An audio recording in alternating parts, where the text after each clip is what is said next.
ഇന്ന് ഞാൻ വന്നിരിക്കുന്നത് അങ്കമാലി സ്റ്റൈലിലുള്ള ഒരു മാങ്ങാക്കറി ആയിട്ടാണ്. അതിന് ഞാനൊരു വലിയ മാങ്ങ കട്ട് ചെയ്തിട്ട് അതിലേക്ക് 1 ടീസ്പൂൺ വിനാഗിരി, ഒരു 1/4 ടീസ്പൂൺ മഞ്ഞൾപ്പൊടി, 1 ടീസ്പൂൺ ഉപ്പ് ഒക്കെ ഇട്ട് തിരുമ്മി 10 മിനിറ്റ് സമയം അടച്ചു വയ്ക്കുന്നുണ്ട് കേട്ടോ. പിന്നെ ഒരു ചട്ടിയിലേക്ക് ഒരു വലിയ സബോള കനം കുറച്ചരിഞ്ഞത് ഇട്ട് കൊടുക്കുക. പിന്നെ ഒരു ഇഞ്ചി നീളത്തിലരിഞ്ഞത്, ഒരിതള് കരിവേപ്പിൻ്റെ ഇല, 2 പച്ചമുളക് അരിഞ്ഞത് ഇട്ട് കൊടുക്കുക. ഇതിലേക്ക് ഒരു ചെറിയ സ്പൂൺ ഉപ്പ്, ഒരു നുള്ള് മഞ്ഞൾപ്പൊടി, 1 സ്പൂൺ മുളക് പൊടി, പിന്നെ ഒരു 2 ടീസ്പൂൺ മല്ലിപ്പൊടി, ഒരിത്തിരി വെളിച്ചെണ്ണയും കൂടി ഒഴിച്ച് നന്നായിട്ട് കൈ കൊണ്ട് മിക്സ് ചെയ്തെടുക്കുക. കൈ കൊണ്ട് നന്നായിട്ടൊന്ന് മിക്സ് ചെയ്തെടുക്കുക.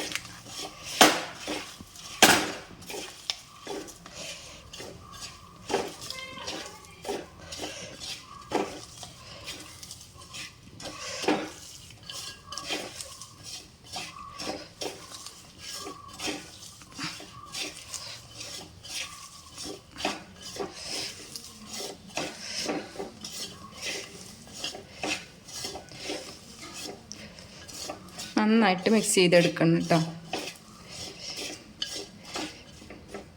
ഇതിലേക്ക് ഞാനൊരു തേങ്ങയുടെ പാല് പിഴിഞ്ഞ് വെച്ചിട്ടുണ്ട്. ഇതിൽ 1-ാം പാല് ഞാൻ മാറ്റി വെച്ചിട്ടുണ്ട്. 2-ാമത് പിഴിഞ്ഞെടുത്ത് കട്ടി കുറഞ്ഞ പാലാണ്. 1.5 കപ്പ് തേങ്ങാപ്പാൽ ഒഴിച്ചു കൊടുക്കുന്നുണ്ട്. അതൊഴിച്ചിട്ട് തിളപ്പിച്ചെടുക്കുക. തേങ്ങാപ്പാൽ ഇതിലേക്ക് ഒഴിച്ചു കൊടുക്കേണ്ട. 1.5 കപ്പ് തേങ്ങാപ്പാലുണ്ട്.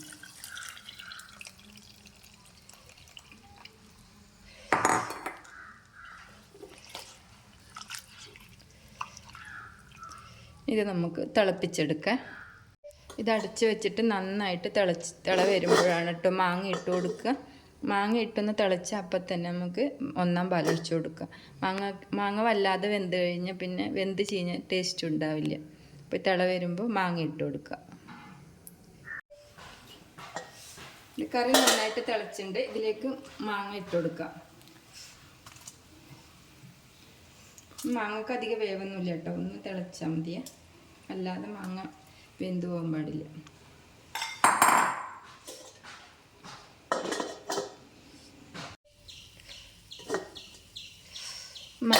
മാങ്ങ ഇട്ട് കറി നന്നായിട്ട് തിളച്ച് വന്നിട്ടുണ്ട്.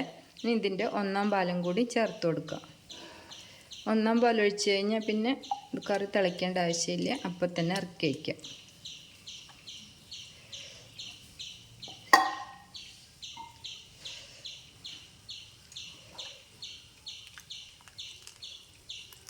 ഇനി ഇതിന് നമുക്ക് കുറച്ച് ചെറിയ ഉള്ളി അരിഞ്ഞ് വറവിടാം.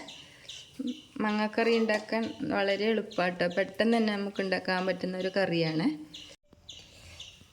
കുറച്ച് ചെറിയ ഉള്ളി അരിഞ്ഞതും കരിവേപ്പിൻ്റെ ഇലയും കൂടിയാണ് വറവിടുന്നത്.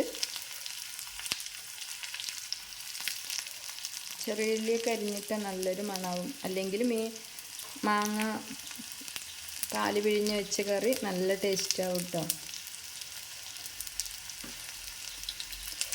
ഞാൻ അങ്കമാലിക്കാരിയല്ല, ഞാൻ പാലക്കാട് ജില്ലക്കാരിയാണ്. പക്ഷേ എൻ്റെ മോള് അങ്കമാലിയാണ്. അപ്പോൾ ഞാൻ അവിടുന്ന് അവർ വയ്ക്കണത് 1-2 പ്രാവശ്യം കണ്ടിട്ടുണ്ട്.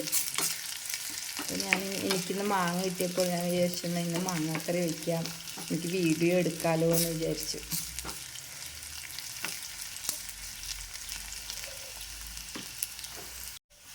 ഇതിന് നമുക്ക് കറിയിലേക്ക് ഒഴിച്ചു കൊടുക്കാം.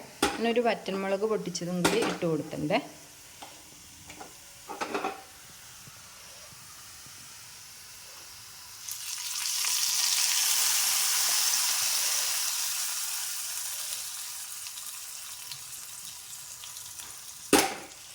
വറവിട്ട് കൊടുത്തു കഴിഞ്ഞാൽ പിന്നെ ഒരു 5 മിനിറ്റ് അടച്ചു വയ്ക്കണം.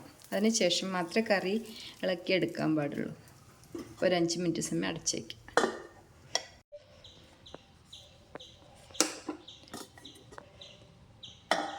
അങ്കമാലി സ്റ്റൈലിലുള്ള എൻ്റെ മാങ്ങാക്കറിയൊക്കെ ഇവിടെ റെഡി ആയിട്ടുണ്ട്. അപ്പോൾ എല്ലാവരും സബ്സ്ക്രൈബും സപ്പോർട്ടൊക്കെ ചെയ്യണേ. സപ്പോർട്ട് ചെയ്യാൻ മറക്കരുത്. Thank you.